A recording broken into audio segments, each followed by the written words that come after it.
Okay, we're back here with another one. This right here is the 32-inch tool chest.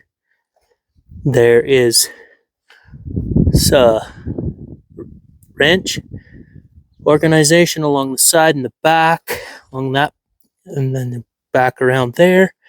These right here, let's see if I can get that there.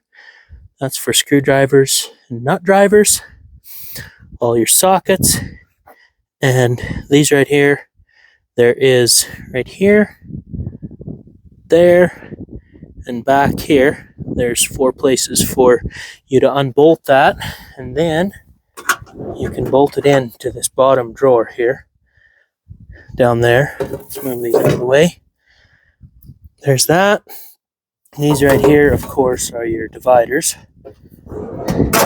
And then you can also use your dividers in this top drawer as well. Right here.